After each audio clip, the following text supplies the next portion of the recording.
नमस्कार।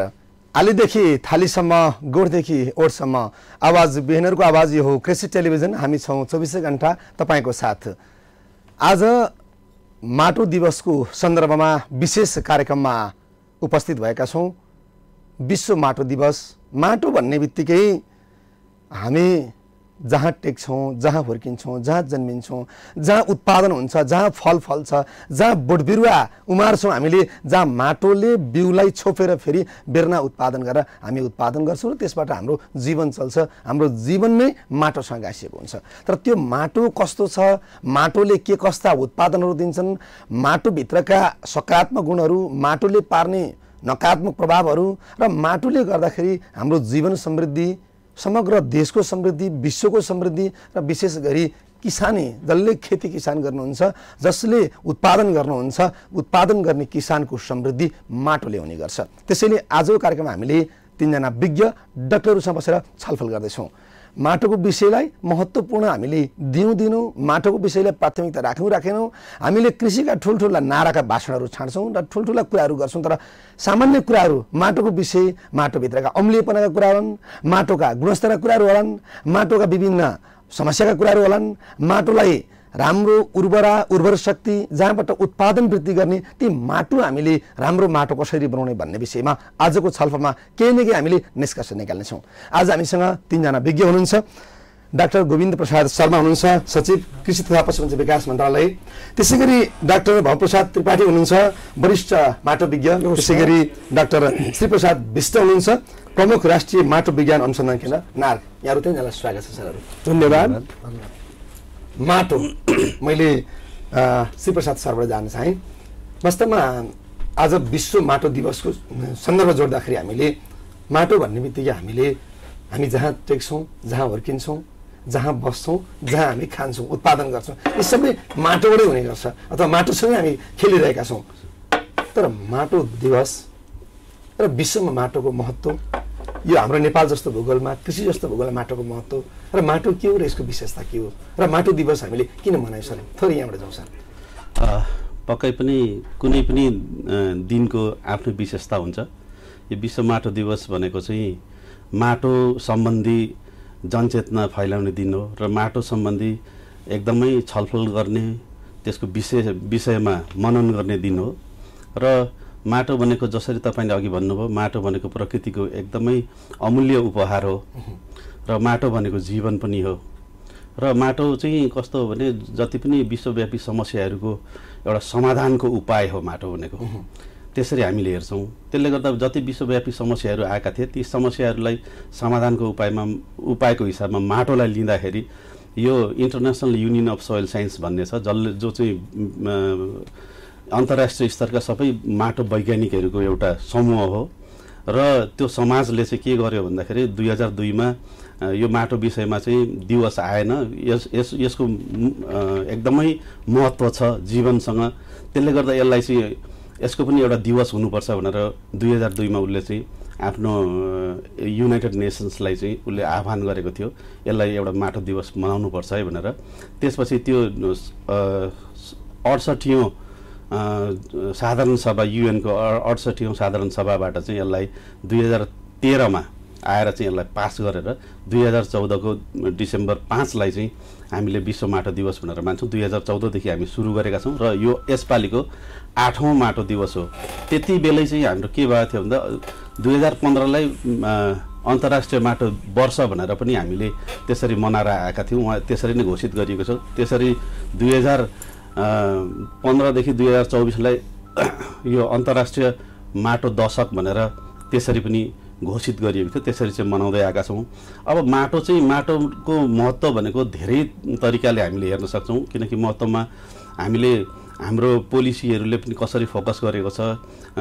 जस्तै अहिले मैले भन्नुपर्दाखेरि दिगो विकास रणनीतिका जुन 17वटा गोल्सहरू जुन छन् तीमध्ये 8वटा गोललाई चाहिँ माटोले छोएको छ, प्रत्यक्ष हिसाबमा माटोले सपोर्ट गरेको छ र 5वटालाई चाहिँ अप्रत्यक्ष इन्डाइरेक्टली सपोर्ट गरेको छ। यसको महत्त्व त्यसरी बुझिन्छ किनकि माटोले चाहिँ जस्तै पोभर्टी रिडक्सनको कुरा आयो, जिरो हङ्गरको कुराहरू छन् मान्छेको स्वास्थ्यसँगको रिलेटेड कुराहरू छन्। त्यसै गरी राम्रो स्वच्छ खानेपानीको कुराहरू छ। त्यही अनुसारले समृद्ध एउटा कम्युनिटी बस्ने कुराहरू छन्। क्लाइमेट एक्सनको कुराहरूलाई पनि माटोले यो गर्छ, हाम्रो सम्बोधन गर्छ। त्यसै गरी जति पनि जीवाणुहरू छ, जीवहरू छन् जमिनमा या त जमिन मुनि पानीमा, ती सबैहरूलाई चाहिँ सम्बोधन गर्ने भएकोले यो यसको माटोको महत्त्व सस्टेनेबल डेभलपमेन्ट गोलमा पनि एउटा देखिन्छ। त्यसै गरी हामीले हाम्रो कृषि विकास रणनीतिले पनि माटोलाई चाहिँ कसरी हेरिएको छ भने यस्तो सस्टेनेबल हामी कसरी चाहिँ हामी दिगो तरिकाले अगाडि बढ्न सक्छौँ, कम्पिटिटिभ्सको कुराहरू छन्। त्यसै गरी हाम्रो प्राङ्गारिक पदार्थलाई चाहिँ 4% पुर्याउनु पर्छ भन्ने खालको कुराहरू छन्। त्यसै गरी हाम्रो कृषिका इनपुट्सहरू जति पनि हामीले प्रयोग गर्छौँ तीहरूलाई पनि त्यसरी चाहिँ फोकस गरेर लगिएको छ। र यस वर्षको जसरी माटो दिवस मनाइन्छ, वर्षेनी मनाउँदाखेरि विभिन्न नाराका साथ मनाइन्छ।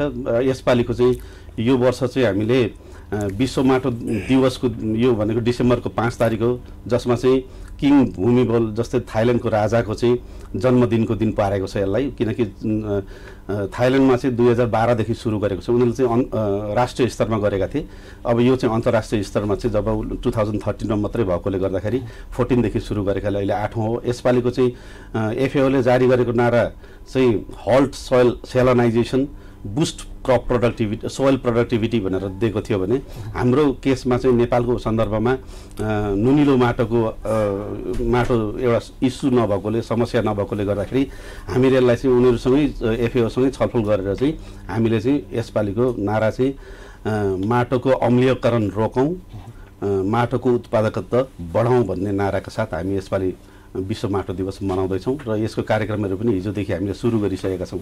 हिजो हामीले बनेपामा गएर सुपर जोनसँग, आलुको जोनसँग मिलेर चाहिँ माटो परीक्षण शिविर सञ्चालन गऱ्यौँ। आज हाम्रो यसरी नै यो संवाद छ, त्यसपछि प्रेस मिट छ। भोलि एउटा नार्कमा, राष्ट्रिय माटो विज्ञान अनुसन्धान केन्द्रमा एउटा कन्फरेन्स छ जसमा चाहिँ यो माटोको अम्लीयकरण कसरी रोक्न सक्छौँ भनेर चाहिँ विज्ञहरूले त्यहाँ चाहिँ आफ्नो प्रस्तुतिकरणहरू गर्नुहुन्छ।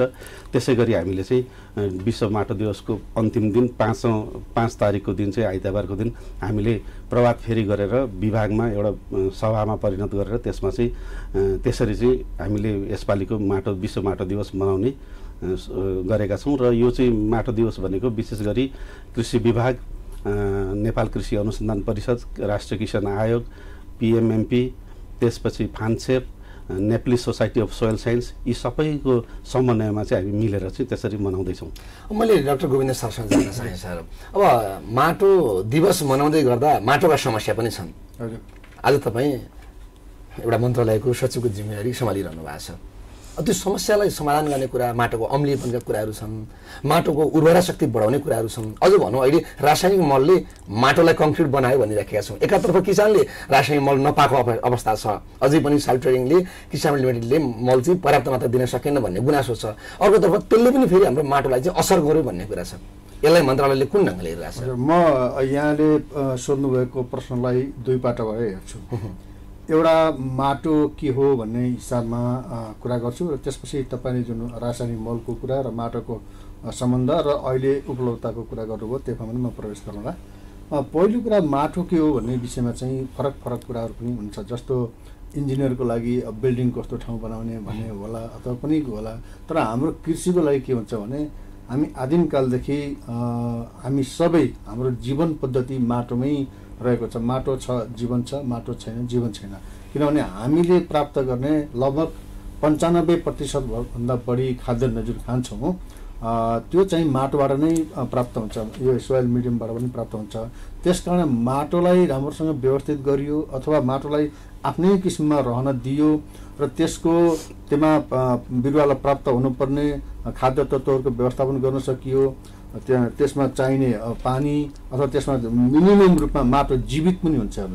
माटो जीवित हुने भावनाले त्यसमा हुने माइक्रो अर्गानिजमहरूको एउटा लेभल मेन्टेन गर्न सकियो अथवा त्यसमा हुने त्यो जैविक पदार्थहरूको यो अर्ग्यानिक सोइल अर्ग्यानिक म्याटरको एउटा व्यवस्थापन उचित तरिकाले गर्न सकियो भने हामीले एउटा दीर्घकालीन रूपमा माटोको उत्पादकत्व पनि बढाएर खाद्य वस्तुको उत्पादकत्व वृद्धि पनि गर्न सक्छौँ, लाभ पनि लिन सक्छौँ।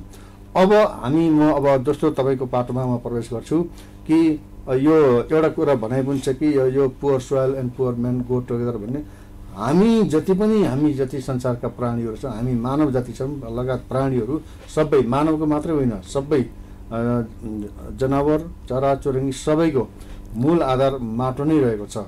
बिरुवा चरा के अरे रुखमा बस्छ, त्यही पनि रुख त माटोमै अडिएको छ, माटोमै शक्ति प्राप्त गरिरहेछ, माटोमै शक्ति प्राप्त गरेको छ। त्यस कारण यस्ता कुराहरू चाहिँ यो सबै माटोसँग सम्बन्धित छ।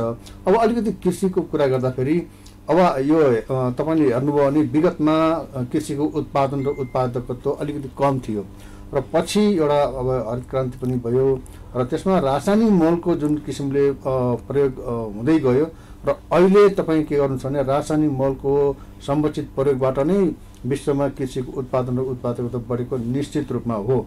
तर हामी के गर्छौँ भने रासायनिक मलको प्रयोग गर्ने सन्दर्भमा अलि जथाभावी त्यति भएको नलेजलाई पनि प्रयोग नगर्ने भनेको प्रयोग गर्ने विधिलाई हामीले अलिक ज्ञान सिकेनौँ कि त्यो विषयमा अलि जागरण किसानमा भएन कि सर? विधि पनि छ र त्यसको ज्ञान को कुरा पनि छ, तर कहिलेकाहीँ के हुन्छ भने ज्ञानको कुरा हुँदाहुँदै पनि जे उपलब्ध हुन्छ, जे हातमा छ त्यसलाई अगाडि त्यही प्रयोग गरिन्छ, त्यसलाई व्यवस्थित गर्न सकिँदैन। अब अलिकति यहाँले दोस्रो पाटोमा जुन कुरा गर्नुभयो, मलाई मन्त्रालयको हिसाबले कुरा गर्नु अझ मैले सरलाई यसैमा जोडेँ सर। सरले मन्त्रालयको सचिवको जिम्मेवारी सम्हाल्दै गर्दाखेरि राज्यको भूमिका पनि त हो नि, माटोमा कसरी चाहिँ नि उर्वरा शक्ति बढाउनको लागि रासायनिक मलको प्रयोग गर्ने भन्ने विषयमा आजसम्म किसानलाई त्यो अवेरनेस जागरण होइन प्रशस्तै भएको छ। हामीले यो रासायनिक मलको समुचित प्रयोग गर्ने, यसको वितरण गर्ने, किसानहरूमा जागरण पैदा गर्ने, कुन रासायनिक मल कसरी प्रयोग गर्ने भन्ने विषयहरू पनि प्रशस्त मात्रामा किसान लेभलबाटै हामीले त्यो किसान लेभलमा छ। किनभने यो त क्रमशः यो जेनेरेसन वाइज जेनेरेसन एउटा चरण वाइज पुरा हुने कुराहरू हामी विगतमा पनि हामीले स्थानीय स्तरमा काम गर्दाखेरि, जिल्लामा काम गर्दाखेरि त्यस्तै कामहरू के अरे किसानहरूलाई यो तालिम दिने, सचेतना दिने, त्यसको अब कसरी एउटा ब्यालेन्स रासायनिक मल अथवा ब्यालेन्स फर्टिलाइजर प्रयोग गर्दाखेरि कृषिको उत्पादन र उत्पादकत्व कसरी वृद्धि हुन्छ, रासायनिक मलको प्रयोग नगर्दा कस्तो हुन्छ, जथाभावी रासायनिक मलको प्रयोग गर्दाखेरि कस्तो हुन्छ, हामीले त्यो डेमोन्स्ट्रेट पनि गरेका हुन्छौँ। र यस विषयमा चाहिँ के छ भने मन्त्रालयको धेरै नीतिगत कुराहरू पनि छन्। अहिले अब तपाईँले रासायनिक मलको जुन वितरणको कुराहरू गर्नुभयो, त्यसका धेरै पाटाहरू छन्। एउटा के छ भने अहिलेको कन्टेक्स्टमा रासायनिक मल अझ पछि पनि कुरा गरौँला, रासायनिक मलको पर्याप्त मात्रामा समुचित उपलब्ध हुन नसक्नुको कारण के हो भने अहिले विश्वव्यापी रूपमा जुन इनर्जी क्राइसिस भयो त्यसले गर्दाखेरि रासायनिक मलको खास गरिकन नाइट्रोजन र फस्फरसमा आधारित मलहरूको चाहिँ अत्याधिक मूल्य वृद्धि भयो र चाइनाले पनि अहिले कटअप गरेको छ एक्सपोर्टमा, निर्यातमा। रसियाले त अब डिसेम्बरदेखि 6 महिनाको लागि चाहिँ निर्यातमा बन्देज पनि लगाएको छ। युरोपका थुप्रै यो रासायनिक मल कारखानाहरू बन्द भयो, अमेरिकाको पनि 4-5वटा रासायनिक मलको कारखानाहरू बन्द भएको छ। यसले गर्दाखेरि प्रशस्त मात्रामा यो उत्पादनमा गिरावट भएको कारणले गर्दा त्यो माग र यो आपूर्तिको सन्तुलनको कारणले गर्दा 15-16 महिना अगाडि चाहिँ लगभग $288-90 भएको रासायनिक मल अहिले चाहिँ लगभग $1015 पर मेट्रिक टन भन्दा बढी भएको छ। र अब यसको चुनौती मूल्य वृद्धिले गर्दाखेरि आयात गर्न सकिएन। यद्यपि यो कुराहरू चाहिँ सधैँ हाम्रो कुराहरू नेपाल जस्तो कन्टेक्स्टमा, किनभने हामी रासायनिक मल उत्पादन गर्दैनौँ। विगतमा केही 4-5वटा फ्याक्ट्रीहरू थिए ब्लेन्डिङको अथवा एउटा मिश्रणमा आधारित रासायनिक मल उत्पादन गर्थे, तर हामीसँग अरू रासायनिक मलको फ्याक्ट्री नभएको कारणले गर्दा कम्प्लिटली नाइट्रोजन र युरिया र डिएपी कम्प्लिटली बाहिरबाट ल्याउनु पर्ने स्थिति र अरू मल पनि बाहिर ल्याउनु पर्ने स्थिति भएको हुनाले हाम्रो पहुँचमा नभएको कारणले गर्दा त्यो विगतमा हामी समस्या भोग्थ्यौँ। तर यसपटकको समस्या भनेको छुट्टै खालको समस्या।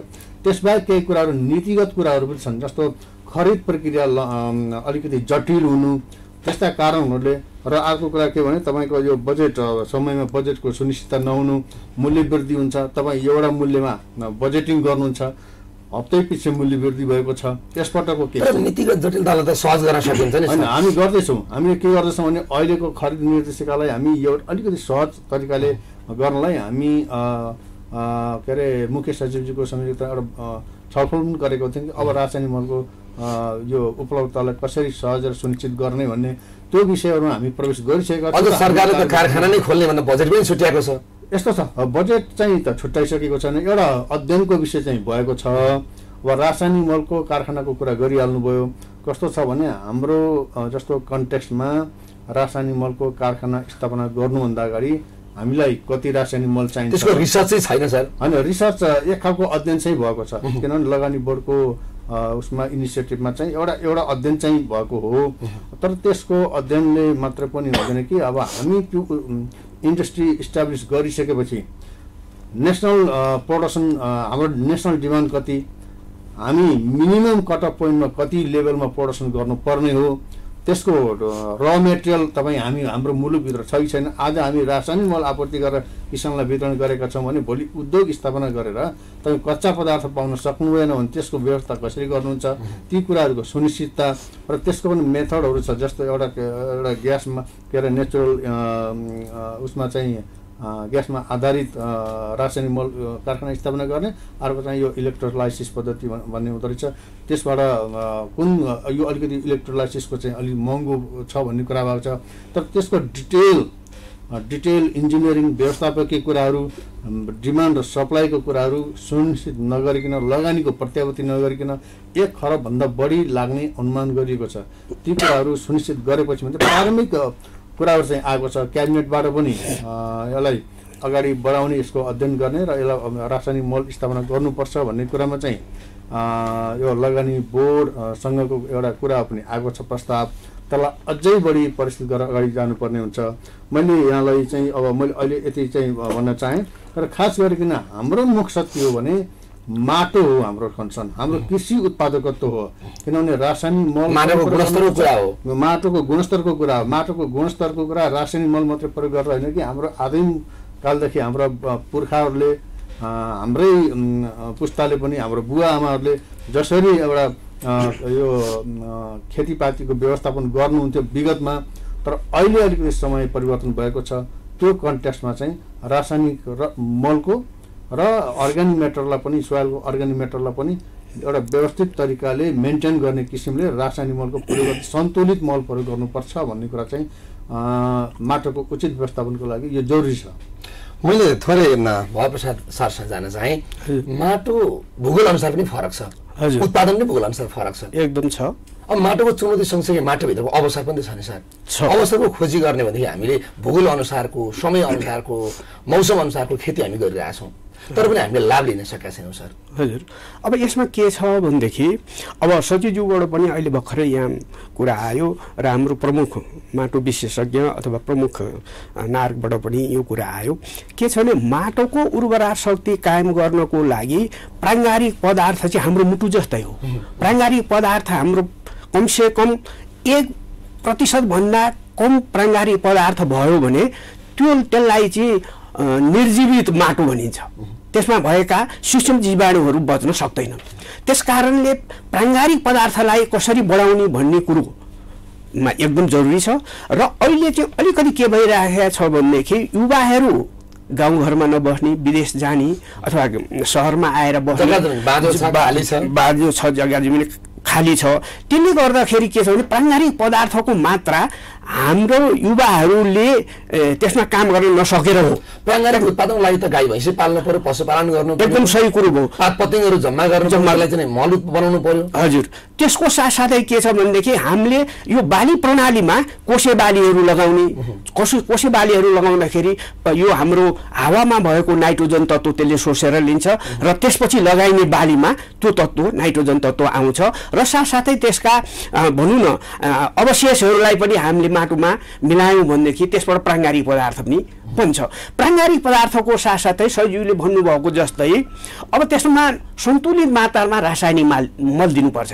किनभने सन्तुलित मात्रामा दिएन भनेदेखि त अब नाइट्रोजन मात्रै दिँदाखेरि त्यसमा के हुन्छ भनेदेखि माटोको अम्लीयपना बढ्छ र अम्लीयकरण बढ्दै जान्छ।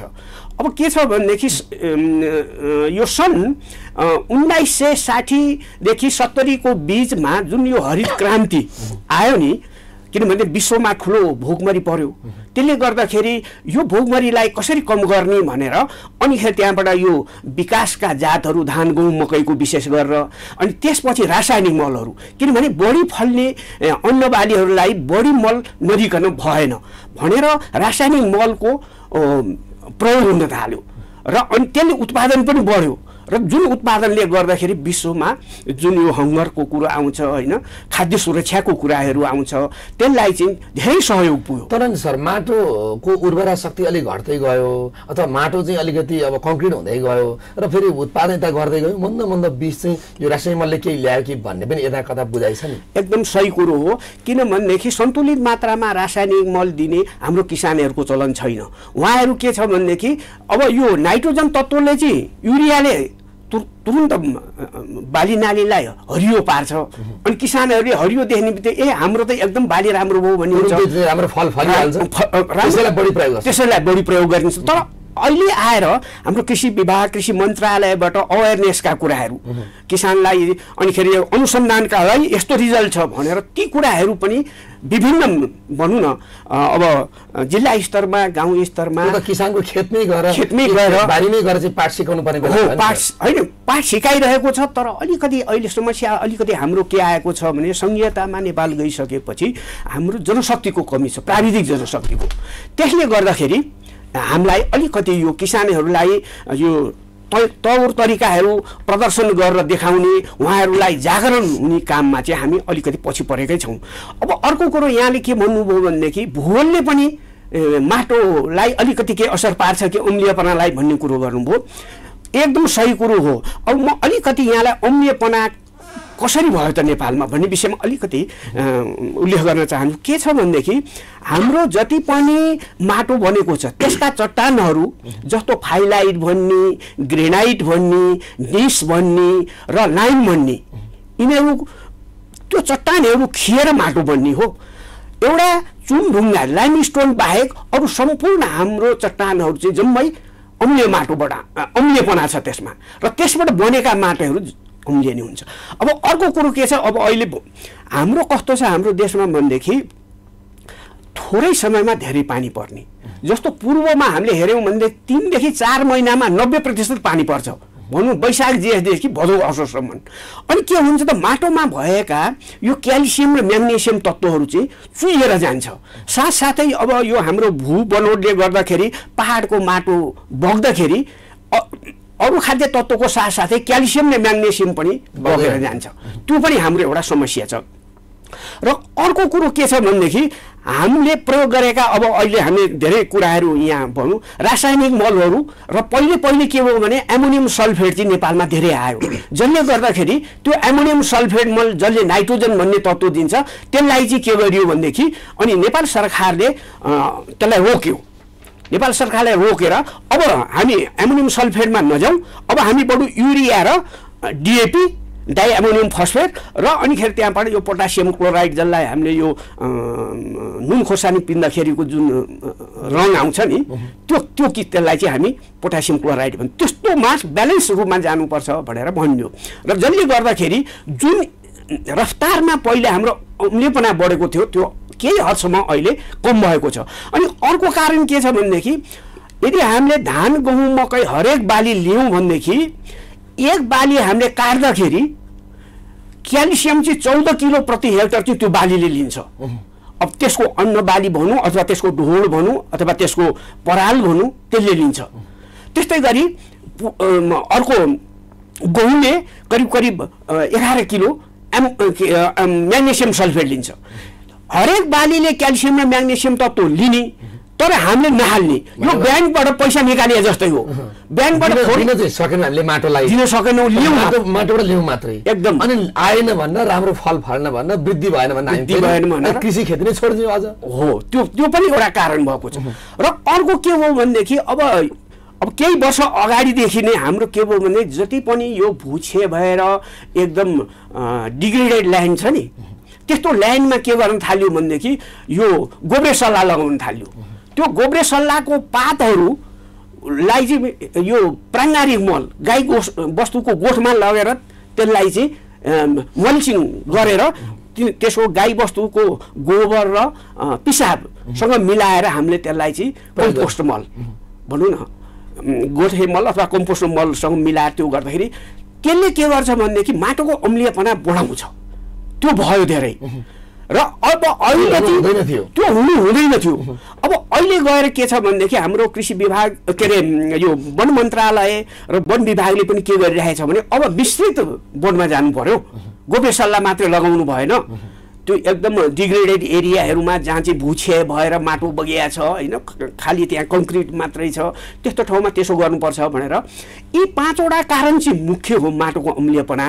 र अब त्यो माटोको अम्लीयपनालाई कम गर्नको लागि अब यो कृषि चुनको हाम्रो सरकारले जब सन् 1970 तिर यो कृषि चुन उद्योग भनेर हाम्रो चोभारमा खोल्यो र त्यसपछि गएर अनि यो जोगीमारामा त्यसको चाहिँ लाइमको हाम्रो ठुलो त्यहाँ खानी छ। फेरि चुनले पनि माटोलाई राम्रो गर्छ सर। फेरि चुन अलि बढी मात्रा प्रयोग भएको देखिन्छ नि फेरि अहिले छैन, चुन बढी भएको छैन। चुनको एउटा गुण के छ भने चुन चाहिँ हामीले धेरै मात्रामा रासायनिक मलभन्दा धेरै प्रयोग गर्नुपर्छ। अब जस्तो उदाहरणको लागि हामीले 1 हेक्टर जमिनको लागि अब युरिया मल 200 किलो दिन्छौँ भनेदेखि चुन त हामीले 3 देखि 4 टनसम्म दिनुपर्छ। यदि अम्लीय धेरै छ भनेदेखि अम्लीयपना घटाउनको लागि मात्रा बढाउनु पर्छ। तर एउटा राम्रो विशेषता के छ भने कृषि चुनको हामीले एउटा बालीमा लगाएको कृषि चुन करिब भनौँ न 2 वर्ष 3 वर्षपछि मात्रै राखे हुन्छ, किनभने त्यसले पहिलो बालीले सबै चुनबाट पाउने क्रमिक रूपले बालीले त्यसलाई चाहिँ लिँदै जान्छ। त्यसै कारणले मैले यहाँलाई के निवेदन गर्छु भनेदेखि 2-3 वर्ष 4 वर्षपछि माटोको फेरि अम्लीयपना पीएच हेर्ने, पीएच हेरेर पहिलेकै अवस्थामा एकदम कम छ भनेदेखि त्यत्तिकै मल हाल्नु पर्यो। होइन पीएच अलिकति बढेको छ, त्यति कम पीएच भएको छैन भनेदेखि त्यो मात्रा 2-3 टन 4 टनबाट हामीले केही घटाएर पनि त्यसो चौथो बालीमा राख्न सक्छौँ। र अर्को म के भन्छु भनेदेखि अब हामीले अम्लीय मात्रै माटो भयो भनेदेखि त्यसलाई के गर्ने त भन्ने पनि कुरा आउँछ, जुन किसानले गर्दैन। हामीले रिसर्चबाट के गरेका छौँ भनेदेखि केही जातहरू धान गहुँ मकै त्यसपछि गएर कोसे बालीहरूको एउटा अध्ययन गरेका छौँ अम्लीय माटोमा लगाएर। केही जातहरूले अम्लीयपना पनि सहन सक्ने पनि छन्। जुन ठाउँमा किसानहरूले कृषि चुन प्रयोग गर्न सक्नुहुन्न त्यस्तो ठाउँमा त्यो अम्लीयपना सहन सक्ने हाम्रा विभिन्न धान गहुँ मकै र अनिखेरि यो कोसे बालीहरू पनि लगाउन सक्नुहुन्छ भनेर त्यो किसिमको पनि हाम्रो अध्ययन छ। त्यो पनि अब प्रचार प्रसार भएको छ, तर बिस्तारै अझै पनि त्यो प्रचार प्रसार गर्न सकिन्छ भनेको त्यसमा चाहिँ सरकारको पनि भूमिका महत्त्वपूर्ण रहेको एकदम महत्त्वपूर्ण छ। सर सामने चाहिँ सरले भन्नुभयो जनशक्तिको पनि अभाव, यतिखेर बेरोजगारहरू बढिराखेका छन्, शिक्षित बेरोजगार बढ्दै गर्दा अब हामीले प्राविधिकहरू गाउँ टोलटोलमा पुर्याउनु पर्ने यो 3टा सरकार बिचको तालमेल नमिल्या हो अथवा चाहिँ सरकारले यसलाई ढिला सुस्ती गरे अथवा कृषि प्राथमिकतामा सरकारको अझै नपरे सर किन ढिला भयो? यस्तो छ, विगतको चाहिँ एउटा युनिफाइड स्ट्रक्चरमा चाहिँ पहिला डेभलप जुन गरियो त्यतिखेर चाहिँ सबै जिल्ला स्थानीय तहलाई समेट्ने गरी जिल्ला स्थित कार्यालयहरू हुन्थ्यो, क्षेत्रीय कार्यालय हुन्थ्यो र विभाग र मन्त्रालय हुन्थ्यो, एउटा चाहिँ लाइनमा गएको थियो। तर राज्य पुनर्संरचना जुन संविधानले जुन प्रदत्त गरेको कुरा हो, अब यो आवश्यकता अनुसार यो मुलुकको राज्य पुनर्संरचना पश्चात 3 तहको सरकार भयो। त्यसमा भएका कर्मचारीहरूलाई बाँडियो र यसले के गर्यो भने विगतमा हामी जति पनि स्टाफ थियौँ हामी 3 तहमा गयौँ। एउटा सङ्घीय निकायमा गए, केही चाहिँ प्रदेश निकायमा गए र केही चाहिँ स्थानीय तहमा गए। यो व्यवस्थापनको हिसाबले हामी सङ्घीय निकाय र कृषिको मूलतः कृषिको कुरामा हेर्नुहुन्छ भने कृषिको चाहिँ अधिकांश कार्यक्रमहरू स्थानीयकरण भएको छ। अहिले अधिकांश 1-2वटा डोनर फन्डेड प्रोजेक्टहरू जुन चाहिँ वैदेशिक सहायतामा सञ्चालित आयोजनाहरू छन् र केही मुख्य यो प्रधानमन्त्री कृषि आधुनिकीकरण लगायत केही प्रोजेक्टहरू छन्, ती बाहेक अधिकांश कुराहरू चाहिँ स्थानीय तह र प्रदेशमा गएको छ। र मन्त्रालयमा कृषि मन्त्रालयमा आएको बजेट पनि स्थानीय तहमै र प्रदेशमा पठाएर हामी कार्यान्वयन गर्छौँ। र एउटा जनशक्तिको कुरा यहाँले भन्नुभएको ठिकै हो, हामीले हाम्रो लेभलबाट चाहिँ गरेका छौँ, तर किन स्थानीय तहले पनि नियुक्ति गर्नुपर्ने कुराहरू उहाँले पनि गर्न सक्नु भएन। प्रदेशमा नि आफ्नो अहिले नयाँ यो अभ्यास भएको कारणले गर्दा सिक्ने र सिकाउने र अहिले के छ भने तपाईँको सङ्घीय निजामती ऐन पनि नभएको कारणले गर्दा यो केही नियुक्तिमा कुरा चाहिँ कानुनी जटिलताहरू भएको कारणले गर्दा फेरि यो म्यान पावरहरू जनशक्तिको व्यवस्थापन प्रभावकारी तरिकाले गर्न सकेको छ। यद्यपि त्यही कुराहरूलाई परिवर्तन गर्नलाई करारबाट केही कामहरू चाहिँ जनशक्ति पदप्रति गरेर राखेको छ। हामीले पनि सङ्घीय निकायमा पनि ठुलो आयोजना सञ्चालन गर्दा अधिकांश करारमा रहेका कर्मचारीबाट गरेका छौँ। केही जटिलताहरू छ। हामी कृषि मन्त्रालयले पनि हामी पटक पटक सामान्य प्रशासन मन्त्रालय अर्थ मन्त्रालयसँग गरेका छौँ। यो चाहिँ हाम्रो बसको कुरा भन्दा पनि यो अलिकति यो सामान्य प्रशासन मन्त्रालय के अरे अर्थ मन्त्रालय कृषि मन्त्रालय सबै प्रदेशका निकायहरू मिलेर गर्नुपर्ने कुरा हो। जहाँसम्म तपाईँले यो के अरे कृषिलाई प्राथमिकता नदिएको हो कि भन्ने विषय हो, यसमा दुईवटा कुरा छ। हेर्नुहोस्, यो प्राथमिकता नदिएको भन्ने पनि होइन, तर दिएर पर्याप्त प्रभावकारी दिएको जस्तो पनि देखिएन। दिएको जस्तो नै रिसोर्सेस चाहिँ बढिरहेको छ, वर्षेनी एलोकेट हुने बजेट चाहिँ बढेको छ, तर त्यसलाई चाहिने रकम मात्र बढेर हुँदैन, काम हुँदैन। त्यसलाई चाहिने जनशक्ति परिणाम आउनु पर्यो नि। त्यसलाई चाहिने जनशक्ति चाहिन्छ, त्यसको कार्यक्रमहरू चाहिन्छ, त्यसको विभिन्न निकायहरूसँग। तपाईँ कृषि भनेपछि कृषि मन्त्रालयले मात्रै गर्न सम्भव हुन्छ। कृषिको उत्पादन किसानले गरिसकेपछि त्यसलाई के हुन्छ, तपाईँको उत्पादनको जोखिम हुन्छ किसानलाई। त्यसपछि उसले उत्पादन गरिसकेपछि भण्डारण गर्नु पर्यो। भण्डारको लागि अहिले परम्परागत तरिकाले मात्रै गरेर भएन, तपाईँको आधुनिक भण्डारण चाहियो, इन्जिनियरिङको कुरा उचित मूल्य पनि चाहिन्छ। त्यसपछि उसले किसानले बजारमा निकाल्छ, बजारमा लैजाने ठाउँ हुँदैन, पूर्वाधार छ, मूल्य पाउँदैन, मूल्य छ समयमा भुक्तानी मूल्य छ समयमा भुक्तानी पाउँदैन। यस्ता कुराहरू चाहिँ धेरै कुराहरू इन्टरकनेक्टेड कुराहरू हुन्छन्। सिँचाइको कुरा हुन्छ, कृषि मन्त्रालय अन्तर्गत मात्र सिँचाइको व्यवस्था छैन। सिँचाइ मन्त्रालय छुट्टै जति तपाईले जान पर्यो फेरि सिँचाइको यी सबै माटोसँग जोडिएका उत्पादनसँग जोडिएका कृषिसँग जोडिएका सबै मन्त्रालयहरू चाहिँ कृषिको विकासको लागि एउटा ओभरअल यो सबै टिमको काम हो। एउटा सामान्य एउटा कृषि मन्त्रालयको परिधिभित्रमा तपाईँ प्रधानमन्त्री कृषि आधुनिकीकरण परियोजना सरकारले जुन किसिमले ल्यायो, एउटा स्वदेशी लगानीमा स्वदेशी सोचमै र स्वदेशी विज्ञहरूबाट तयारी गरेर त्यो जुन किसिमले एउटा युगान्तकारी यो मतलब गेम चेन्जर प्रोजेक्टको रूपमा ल्यायो, तर त्यसमा चाहिँ केही इम्प्लिमेन्टेसनका कुराहरू पनि छन्। अहिले हामी रिभ्यूको क्रममा पनि चाहिँ यसको मध्यावधि समीक्षा गर्ने र यसलाई चाहिँ क्रमशः यसलाई के अरे समीक्षा गरेर आगामी दिनमा प्रभावकारी तरिकाले लैजाने, देखेका समस्याहरूलाई हटाउने, नयाँ कुराहरूलाई इन्डोर्स गर्ने भन्ने हामीले प्रस्ताव पनि गरेका छौँ। जस्तो एक दुईवटा कार्यक्रमहरू उद्योगसँग रिलेटेड कुराहरू उद्योग मन्त्रालयले हामी बजेट छुट्यायौँ, तर उद्योग मन्त्रालयले गर्न पनि सकेन, बजेट नै फ्रिज भयो 2 वर्षसम्म। त्यसपछि त्यो बजेट किसानले त उत्पादन गरेर मात्र त भएन नि, त्यसलाई बजारीकरण गर्नु पर्यो। तर बजारीकरण गर्ने सन्दर्भमा केही समस्याहरू छन्। हाम्रो कम्पिटेटिभ कृषि छ, हेर्नुहोस्, कम्पिटेटिभ कृषि हामी किसानले उत्पादन गरेपछि उसको मूल्यभन्दा सस्तोमा बाहिरबाट, यहीँको किसान हो, यहीँको व्यापारीहरू हुनुहुन्छ, बाहिरबाट सामान ल्याउनुहुन्छ। यसो त सचिवज्यू कृषिको ऐन नै छैन नि त फेरि। होइन, कृषिको ऐन यसले पनि हामीले पछाडि पारे हो। होइन, कृषिको विषयगत ऐनहरू चाहिँ हामीसँग प्रशस्त छ। जस्तो व्यवसाय अहिले चाहिँ हामी के अरे बाली संरक्षण ऐन, यो विषादी जैविक विषादी ऐन लगायत अरू ऐनहरू चाहिँ छन्, लाइभस्टकको पनि ऐन छ। तर हाम्रो एकीकृत ऐन चाहिँ नभएको कुरा हो। तर यो विषयमा पनि हामीले तयार गरेर अहिले कानुन आयोगबाट पारित भइसकेर त्यसको पनि प्रोसेस कम्प्लिट भएर अब क्याबिनेटमा गएको छ। आगामी संसदमा बस्यो भने त्यो चाहिँ यो जुन व्यवसाय प्रबन्धनमा आधारित हाम्रो एकीकृत कृषि ऐन हो, त्यो चाहिँ कृषि विधेयक, त्यो चाहिँ पारित हुने भन्ने अपेक्षा गरेका छौँ। अपेक्षा सम्भवतः पारित होला, समयमै पारित होला। म थोरै सरसँग जान चाहेँ। अब यतिखेर सरलको कुरालाई जोड्दै गर्दाखेरि माटोको मैले प्रसङ्ग जोडेँ। आज विश्व माटो दिवस सन्दर्भमा हामी छलफल गर्दैछौँ। विश्वमा माटोको चाहिँ प्र्याक्टिसहरू, विश्वमा माटोका चाहिँ गुणस्तरका कुराहरू, विश्वमा माटोका चाहिँ उत्पादन उर्वरा शक्ति वृद्धि गर्ने कुराहरू हामी छिमेकी मुलुक हेर्छौँ भने हामी आयात गरिरहेछौँ। त्यहाँ चाहिँ उत्पादन थोरै जमिनमा धेरै फल्छ। हामी कहिले इजरायलको कुरा गर्छौँ, इजरायलमा चाहिँ त्यहाँ जहाँ पानी छैन हेलिकप्टर पानी ल्याएर चाहिँ खनाइन्छ भनेर उदाहरण दिने गर्छौँ हामी कहिलेकाहीँ। त्यहाँ माटो चाहिँ बोकेर ल्याएर चाहिँ राखिन्छ र प्रयोग गरिन्छ, उत्पादन गरिन्छ भनेर हामी पाठ सिक्छौँ त्यहाँ कहिलेकाहीँ। तर नेपाल त प्रकृतिले अटोमेटिक दिएको छ नि सर। छ। हामी विश्वको प्र्याक्टिस हेर्दा नेपालमा हामी पछाडि छैनौँ। हामी अगाडि जानको लागि त हामीलाई के रहेछ सर?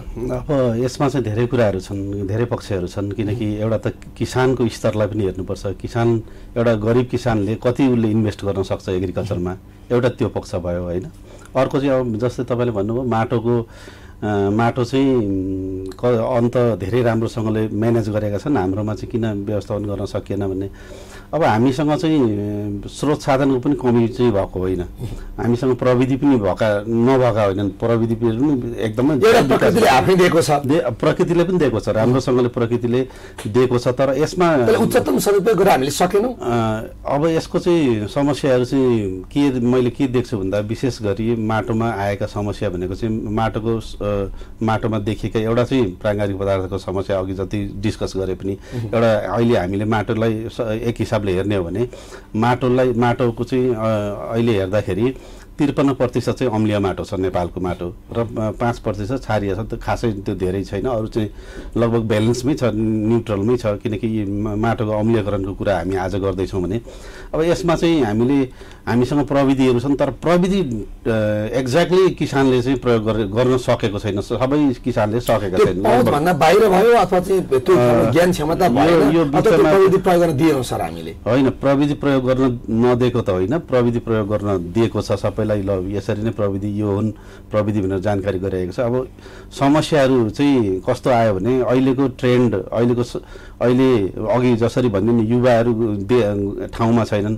माटो बनाउनु भनेको एउटा भनौँ न युवा समयले पनि लाँदो रहेछ। अहिले यान्त्रिकरणको कुरा गर्छौँ, जब यान्त्रिकरणको कुरा गर्छौँ भने माटोलाई यान्त्रिकरणले बिगार्छ। अब हामी त्यसको विरोध गर्न पनि सकिँदैन, किनकि अहिलेको समय प्रविधिसँग गर्नु पर्यो। त्यसले माटोलाई बिगार्छ। एउटा त थिचेर यन्त्रहरूले थिच्छ, त्यहाँ भएका जीवाणुहरू नष्ट भन्दै जान्छन्, किचेर मर्छन्। अब मानव जनशक्ति घटाएर हामी प्रविधि जोड्दैछौँ, प्रविधिले पनि हाम्रो माटोलाई असर गर्दैछ। किनकि हामीले अब उत्पादन बढी लिनको लागि राम्रा जातका हाइब्रिड लगाउन थाल्यौँ। हाइब्रिड लगाइसकेपछि तिनीहरूलाई पोषण गर्नको लागि चाहियो। नेपाली स्थानीय जुन उत्पादन छ सबै हराएर गयो। त्यो हराउने एक ठाउँ छ, हराएर जाने भन्दा पनि अब हाइब्रिड आइसकेपछि के हुन्छ उनीहरूको पोषण तत्त्व पनि बढी हुन्छ, तिनीहरूलाई पुर्याउनु पनि पर्यो। हामीसँग भएको रैथाने जातलाई हुने खालको चाहिँ माटो थियो भने अब त ठुलो खालको त्योभन्दा बढी चाहियो। त्यसले गर्दाखेरि बाहिरबाट चाहिँ हामीले एक्सटर्नल सोर्सहरू हाल्न थाल्यौँ, जबकि एक्सटर्नल सोर्सहरूले चाहिँ जति माटोलाई चाहिँ बिगार्ने खालका बिस्तारै लामो समयसम्म तिनै प्रयोग गर्दै आउँदाखेरि माटो चाहिँ क्रमिक हिसाबमा बिग्रिँदै आएको चाहिँ देखिन्छ। अब यसका उपायहरू फेरि अहिले हामीले समाधान पनि छन्। समाधानको उपायहरू धेरै छन्। अब जस्तै माटोको अम्लीयकरण अहिले त किसान हामीले अहिले भर्खरै डिजिटल सोइल म्याप लन्च गरेका हौँ यही वर्ष। भनेपछि त्यो डिजिटल सोइल म्यापबाट एउटा किसानले आफ्नो के छ त मेरो माटोको अवस्था भनेर उसले सजिलैसँगले बुझ्न सक्छ, हेर्न सक्छ। अब यसको चाहिँ हामीले यो भर्खरै गरेकोले गर्दा गाउँमा ठाउँमा किसान समक्ष पुग्न सकेको छैन। यो अहिलेको संयन्त्रले गर्दा पनि हो। अब तर यसलाई बिस्तारै हामी गर्दैछौँ। प्रत्येक किसानकामा चाहिँ जुन हाम्रो वार्ड लेभलमा अथवा त्यो ज्ञान केन्द्रबाट पालिका लेभलमा गएर चाहिँ त्यहाँ कृषि हेर्ने व्यक्तिलाई चाहिँ हामीले ट्रेन गराएर उहाँले चाहिँ कुन किसानको खेत कुन हो अथवा बारी कुन हो भनेर उहाँले सजिलैसँगले बुझ्न सक्नुहुन्छ र त्यसको आधारमा चाहिँ उहाँलाई रिकमेन्डेसन गर्नुहुन्छ कि तपाईँको चाहिँ माटोमा चाहिँ अम्लीयपना रहेछ अथवा प्राङ्गारिक पदार्थ कम रहेछ, तपाईँले प्राङ्गारिक पदार्थ चाहिँ बढी हाल्नुपर्छ। त्यो पनि उत्पादनको लागि पनि फल्नलाई भूगोल त छुट्याएर त त्यो खालको ज्ञान पनि किसानको जरुरी छ। हो, त्यो जरुरी छ। त्यो चिजहरू चाहिँ अब बिस्तारै हुँदै जान्छ। किनकि अहिले बिचमा यो 2-4 वर्ष त हाम्रो संहितामा गएपछि स्ट्रक्चरमा पनि अब प्रभावकारी हिसाबले सबै कार्यक्रमहरू मजाले जान सकेका छैनन्। एउटा त्यो भयो भने अर्को चाहिँ हामीसँग जीवाणु मल, मैले विशेष गरी किनकि फोकस गर्ने हामीसँग रासायनिक मलको स्रोत हामीसँग नभएकोले बाहिरबाट हामी डिपेन्ड हुन्छौँ र सबैभन्दा कृषिमा भएको खर्च त्यसैमै बढी जान्छ, अनुदानमै बढी गएको हुनाले गर्दाखेरि हामीले चाहिँ के हो भने जीवाणु मलहरूलाई चाहिँ बढी प्रोत्साहन गर्ने। किनकि जीवाणुहरूले चाहिँ अब जीवाणु जीवाणु भनेको चाहिँ कस्तो हुन्छ भने यो pH-सँग माटोको अम्लीयपना अथवा क्षारीयपनामा कस्ता खालको जीवाणुहरू बढी बस्छन् भनेर त्यो चाहिँ माटो हेरिसकेपछि माटोको अवस्था बुझिसकेपछि थाहा पाइन्छ। त्यसले गर्दा त्यो ठाउँमा चाहिँ यो जीवाणु मल चाहिँ सबभन्दा उपयुक्त हुन्छ भनेर त्यो हिसाबले हामी त्यो डोमेन स्पेसिफिक रिकमेन्डेसन गर्न सक्छौँ।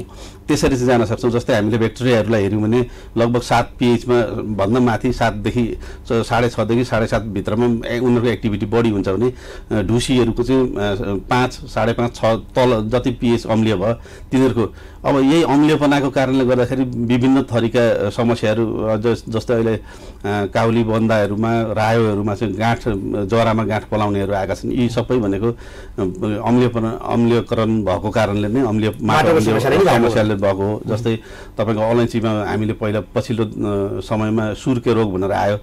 ती सबै भनेको चाहिँ एल्युमिनियमको टोक्सिसिटीको कारणले भएका त्यसको जराहरू चाहिँ फैलिन नसकेका।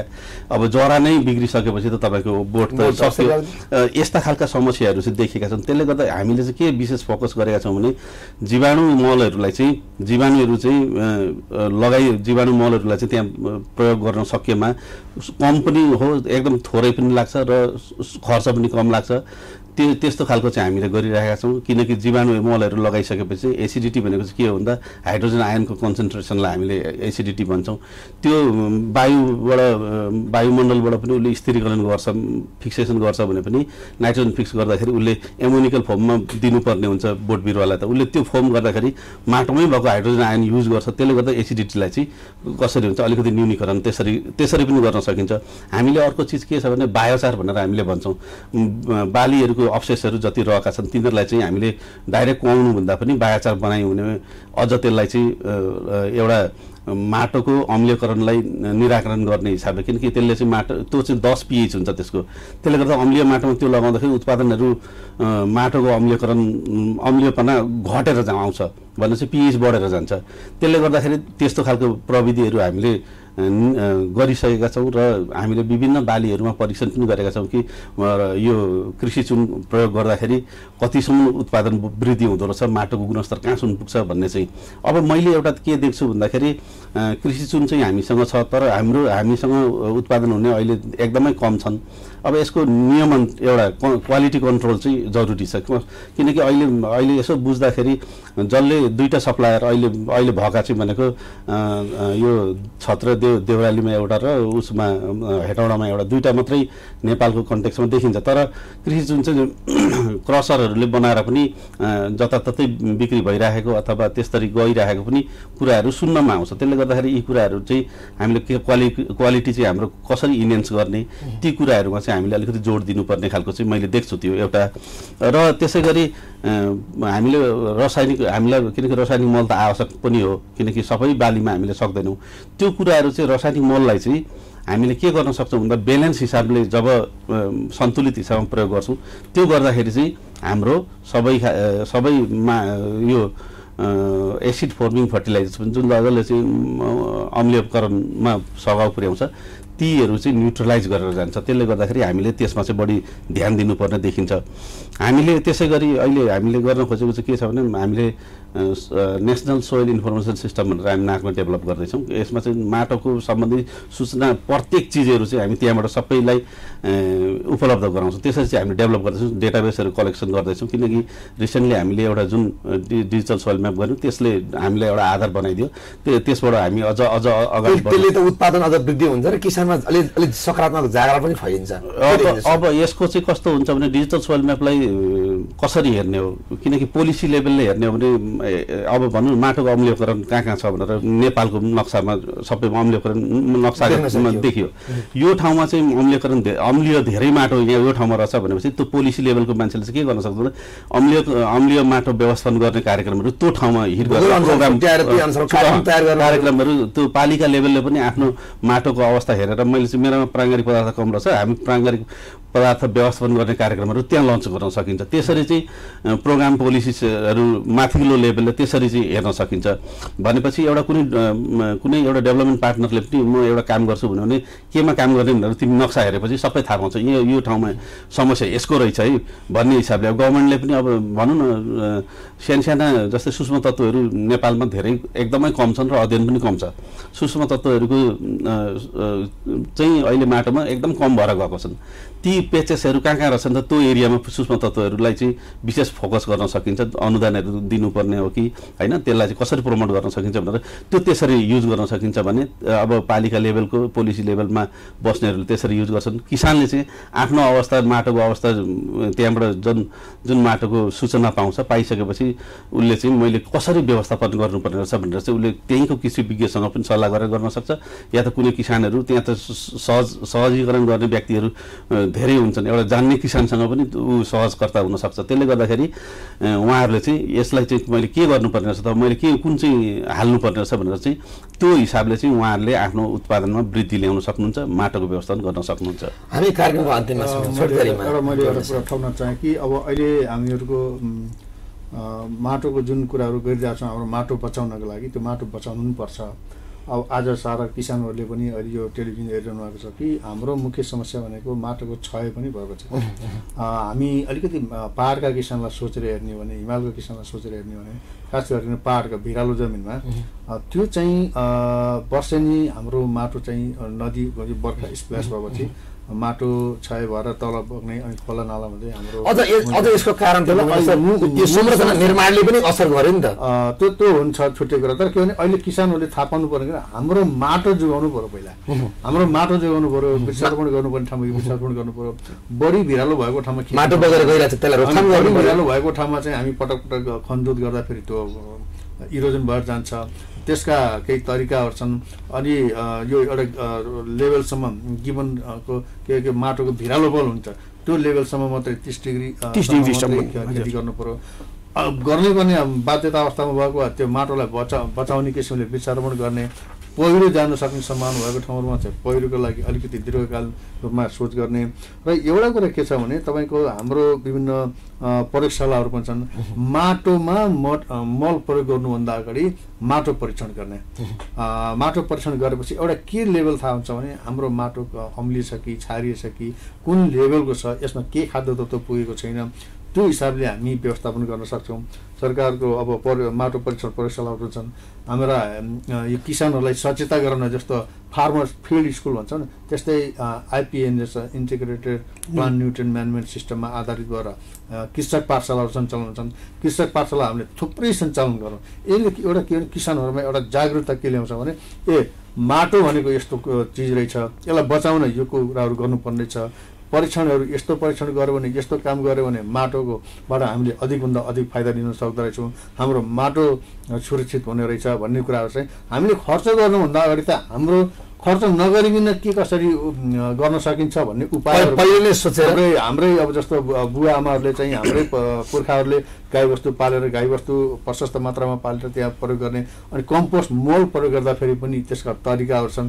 घाममा त्यो फिजाएर नराख्ने, एउटा माटोमा मिलाइहाल्ने, खेतमा लगेपछि माटोमा मिलाइहाल्ने गऱ्यो भने त्यो पनि प्रभावकारी तरिकाले प्रयोग गर्न सकिन्छ। यस्तो गाउँघरमा जुन हाम्रो किसान दाजुभाइहरूले प्रयोग गर्नुहुन्छ ती कुराहरूमा भने अलिकति केही परिवर्तन गर्न सक्ने भने हामीले माटोको अर्ग्यानिक म्याटर पनि बढाउन सक्छौँ।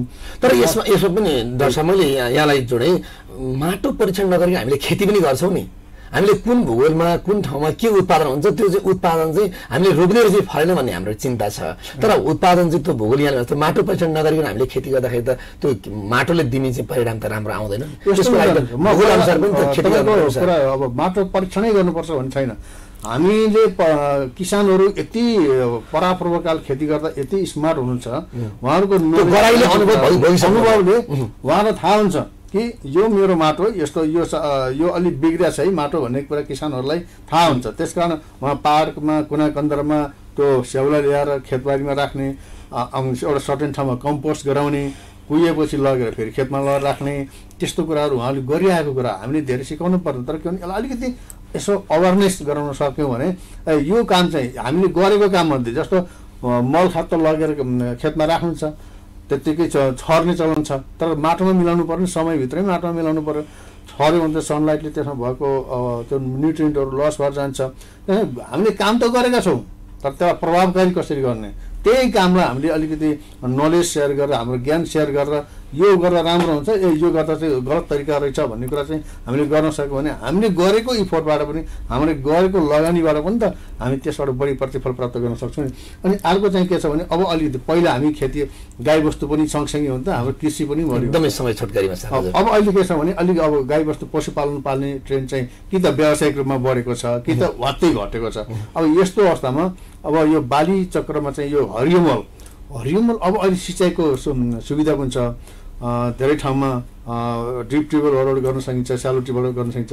यो हरियोमल लगायो भने सर्टेन एउटा लेभलमा भेजिटेटिभ ग्रोथ स्टेजमा पुगेपछि त्यसलाई माटोमा मिलाइदिने भने हाम्रो माटोको त अर्ग्यानिक म्याटर त हामी बढाउन सक्छौँ नि। यो कुरा त त्यस्ता कुराहरू पनि छन्। हामी सामान्य तरिकाले पनि हाम्रो माटोमा अब अलिकति पाहाडको किसानको एउटा एप्रोच छुट्टै हुन्छ, हिमालको किसानको तरिका छुट्टै हुन्छ, तराईमा गर्ने प्रविधिहरू छुट्टै हुन्छन्। त्यस कारण सबै ठाउँमा एउटै तरिकाले पनि हुँदैन।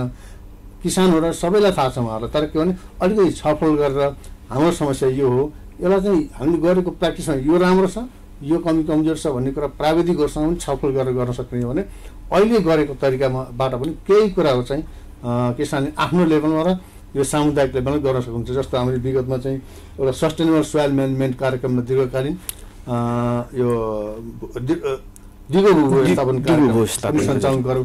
यसले धेरै किसानहरूको यो माटोको बारेमा नलेज इन्हान्स गर्यो र भगारो सुधारको कामहरू गऱ्यौँ। भगारो त छ नि सबै, तर अलिक व्यवस्थित गर्न सक्ने भने युरिनको यो मलमूत्रको प्रोग्रामहरूसँग गर्न सकिन्छ, त्यसको इफेक्टिभनेस प्रभावकारिता बढाउन सकिन्छ। यी कुराहरू छन्, यिनलाई चाहिँ ध्यान दिनु जरुरी छ। यिनी कुराहरूलाई हामी अन्तिममा त छोटकरी सर हजुर हामीले हाम्रो आज यो विश्व माटो दिवसको सन्दर्भमा छलफल गर्दै गर्दाखेरि हामीले महत्त्वपूर्ण कुरा केमा ध्यान दियौँ भने अब हामी चाहिँ हाम्रो माटोबाट उत्पादन बढी लिन सक्छौँ सर। हजुर सरको विचार अहिले के छ भनेदेखि हामी कहाँ मात्र यो माटोको अम्लीयपनाको समस्या होइन, विश्वमा 40% विश्वको 40% भूभागमा अम्लीय माटोको समस्या छ। चाइनामा त्यस्तै छ, इन्डियामा त्यस्तै छ, हामी कहाँ त्यस्तै छ, अरू European country, American country, Australian कन्ट्रीहरूमा छ। त्यस कारणले यसलाई हामीले व्यवस्थापन गर्नको लागि अब के छ भनेदेखि हामी कहाँ कृषि चुनको प्रयोग छ।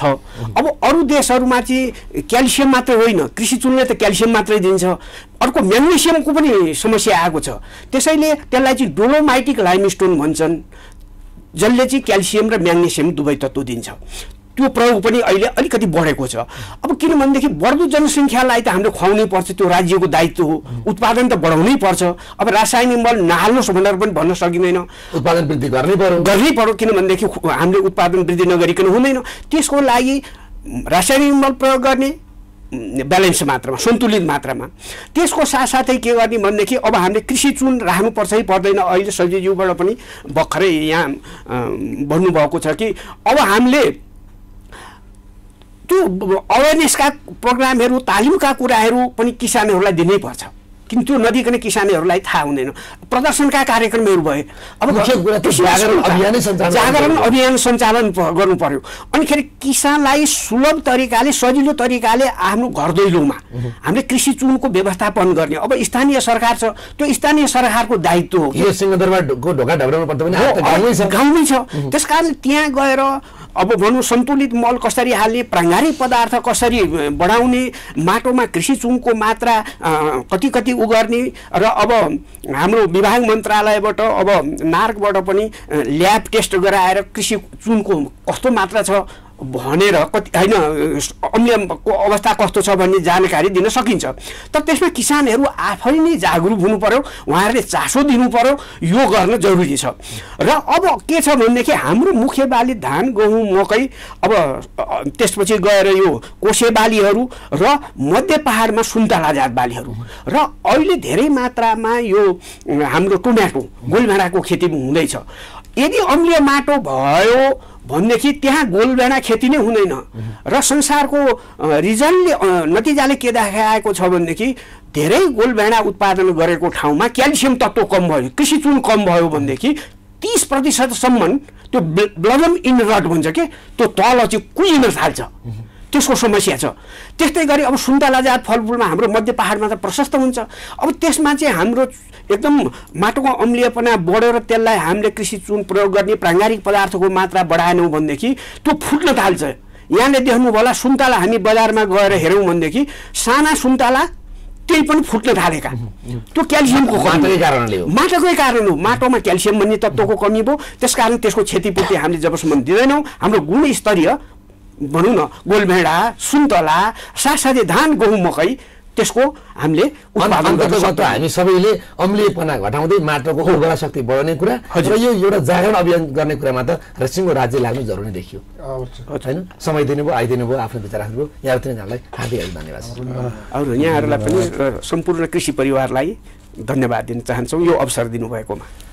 आजको कार्यक्रममा हामीले 3 जना विज्ञहरूसँग छलफल गर्यौं। डाक्टर गोविन्द प्रसाद शर्मा, सचिव कृषि तथा पशुधन विकास मन्त्रालय, त्यसैगरी डाक्टर भवप्रसाद त्रिपाठी हुनुहुन्थ्यो वरिष्ठ माटो विज्ञ, र डाक्टर श्रीप्रसाद विष्ट प्रमुख राष्ट्रिय माटो विज्ञान अनुसन्धान केन्द्र नार्क।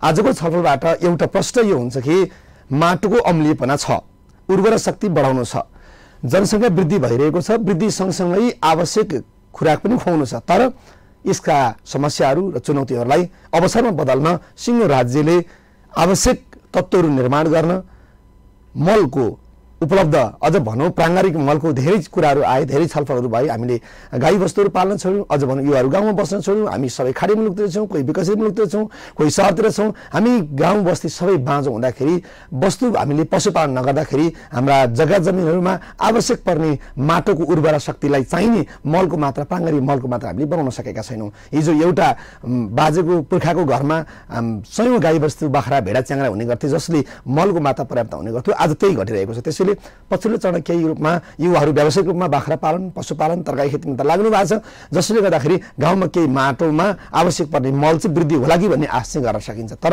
त्यो युवाहरू आफ्नै गाउँ फर्केर, आफ्नै ठाउँमा फर्केर, आफ्नै जन्मथलोमा फर्केर केही गर्नुपर्छ भन्ने कुरामा जागरण आउनु, जागरुक हुनु जरुर पनि देखिन्छ।